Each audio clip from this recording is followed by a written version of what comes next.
Hello everyone!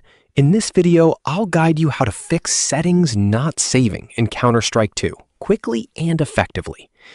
If your settings keep resetting, the first thing you need to check is your config file. Go to the game folder, find the config file, right-click it, select Properties, and make sure Read Only is unchecked.